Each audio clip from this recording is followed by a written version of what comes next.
Hello everyone, thanks for clicking on my video. I'm back again talking about the Philly homeless camps that have been going on strong since June, even with several deadlines to clear out. There was a lot of back and forth between the city of Philadelphia, the Philadelphia Housing Authority, and the camp organizers. In my last video, the organizers had announced the deal was reached, but PHA immediately came out and said that was not true. But this week, PHA reaches agreement with protesters at North Philly homeless encampment.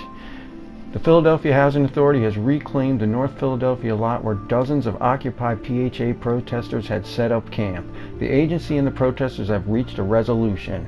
So under the agreement, PHA will provide the encampment organizers 9 rehabbed homes. Okay, so that's just for the one small camp. They're getting in the 9 homes there. So they decided to move out, which they needed to do so that they could get the thing going with the, Jeremiah said that it was imperative for the current phase of the Sharswood Revitalization Project to move forward. The leg of the initiative involving the plot of land where protesters squatted for months includes a supermarket, a bank, urgent care facility, and 100 units of housing. So this sounds like this is a pretty good idea of them just to decide to get out of there and let this keep on going just for the 9 houses. It was smaller, so they decided to get out of the front of the one on Ridge Avenue, and they moved out. So like always, the link to this article and all articles I show in the video will be in the description below. One of the organizers visited the homes that they're giving them for the Ridge Avenue place, and it says the homes have been vacant for more than 20 years and were not part of the PHA waiting list inventory.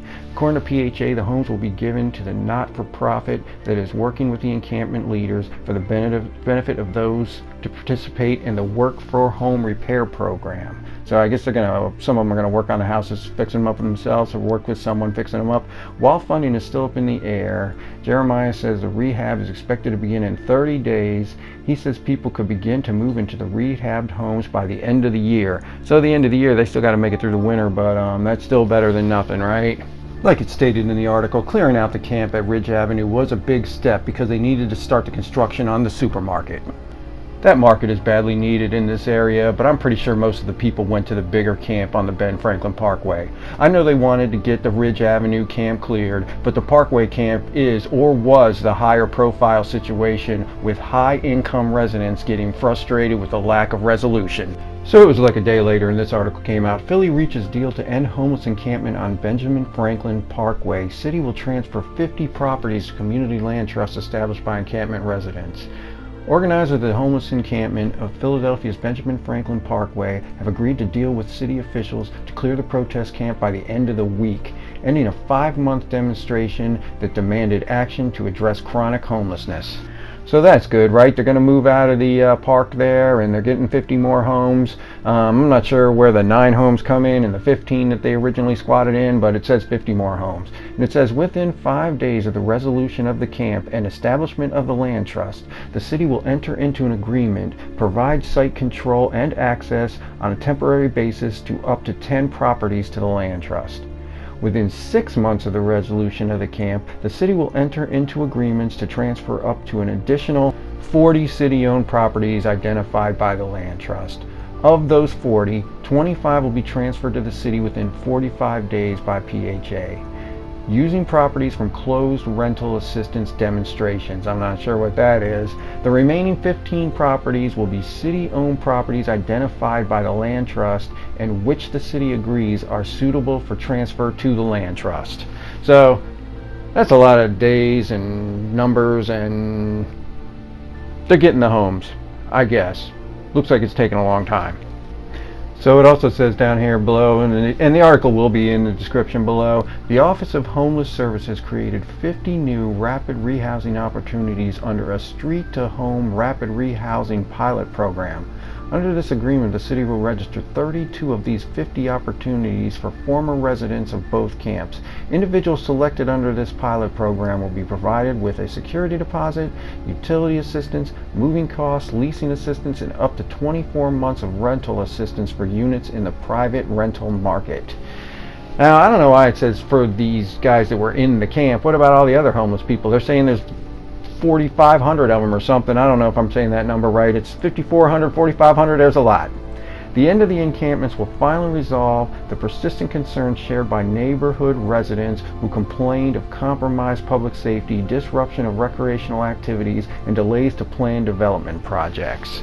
So yeah, everybody I think is just going to be glad if this is really over.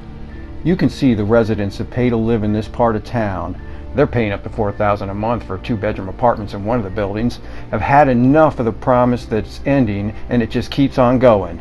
It's pretty obvious that they need this to be over. In July, that building had already lost 35 tenants, which is about $150,000 a month.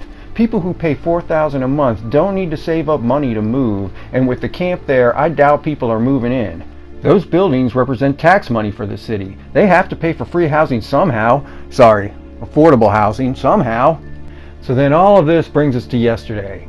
Crews begin to dismantle Ben Franklin Parkway encampment after leaders reach deal with city. So yesterday they showed up down there early in the morning. Heavy machinery descended on the homeless encampment along the Ben Franklin Parkway in Philadelphia Friday morning to begin dismantling the site after a deal was reached between leaders and the city.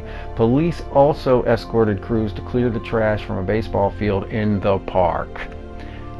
So that started yesterday, guys, and they were still down there yesterday, so we're just going to have to see what happens, right? I saw in the news that the residents and the organizers were not happy about the city trying to clean up some of the mess. A few weeks ago, they announced they would fight the police if the city tried to clear the camp. And the eviction order said after the fight, the city would have to store their belongings for them. Now it sounds like they will just leave and the city will have to clean up all the trash and the tents. And on the news, they said the organizers of the camp and the city were arguing if this was a bulldozer or a front-end loader. Now, Jennifer Bonetch, one of the organizers, was on the news, and she said that since the city tried to clear some of the trash barricades, the camp residents are scared, and they don't think they can clear the camp by Monday now. That's about all I have for right now. If you could bet on this somewhere, I'd put down $100 that they're still going to be in there in November. If you look at the homeless numbers in Philly, there's plenty of them, so they could easily move another 150 people into camp as soon as they move these guys out. Let me know what you guys think in the comments down below. I hope you enjoyed. Thanks for watching.